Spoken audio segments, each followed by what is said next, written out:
Sinabihan ng pinakamalaking crypto exchange sa mundo ang isang buong kontinente ng user na isasara na ang pinto. Inanunsyo ng Binance sa MDA kliyente nito sa European Union na hihinto na itong magbigay ng serbisyo doon matapos itong mabigong makakuha ng lisensya sa ilalim ng bagong European regulation na MiCA. Kung wala ang isang pahintulot na iyon, sinabi ng Binance na hindi na ito makakapag-operate ng legal sa 27 miyembrong bansa ng bloke. Para sa platform na may pinakamalaking trading volume sa mundo, ang pag-alis sa European market ay nakakagulat na pag-urong. Tinuturuan na ngayon ang Emega apektadong user kung paano i-withdraw ang kanilang pera at isara ang kanilang account bago patayin ang Emega serbisyo. Para sa milyon-milyong European traders, isa itong biglang karera para sa bagong tahanan at hudyat na nagtatapos na ang panahon ng regulatory gray zones.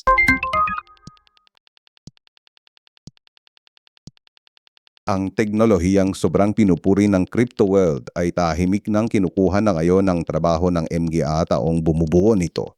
Ang BitGo, isa sa pinakamalaking crypto custodian sa mundo, ay nagtatanggal ng halos 15% ng buong workforce nito ng sabay-sabay. Ang kumpanya na kamakailan lang naging public ay nagsasabing iniba nito ang focus patungo sa stablecoins, settlement, at sa tinatawag nitong AI-powered infrastructure. Sa madaling salita, humigit kumulang isa sa bawat 7 empleyado ang pinalis habang itinataya ng kumpanya ang kinabukasan nito sa automation.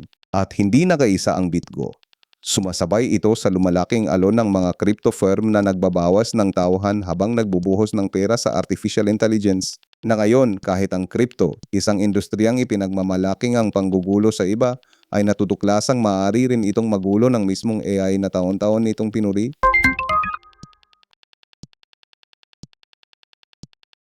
Isa sa pinakamalalaking financial empire ng Japan ang gumastos ng halos 300 milyong dolyar para itanim ang bandila nito sa kripto. Ang Japanese financial giant na SBI Holdings ay sumang-ayon na bilhin ang lokal na crypto exchange na Bitbank ng humigit kumulang 289 na milyong dolyar. Ang Bitbank ay isa sa pinakamatandang trading platform ng Japan at binibigyan ng deal ang SBI ng handa ng posisyon sa isang mahigpit na regulated na merkado.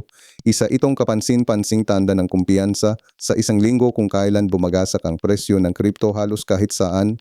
Habang maraming ordinaryong investor ang tumatagbo palabas, ang isa sa pinakamakapangyarihang tradisyonal na manlalaro ng bansa ay gumagawa ng kabaliktaran at bumibili. Para sa Japan, tanda itong sinasamsam na ang kripto ng direkta sa puso ng tradisyonal na pananalapi. Mag-subscribe na!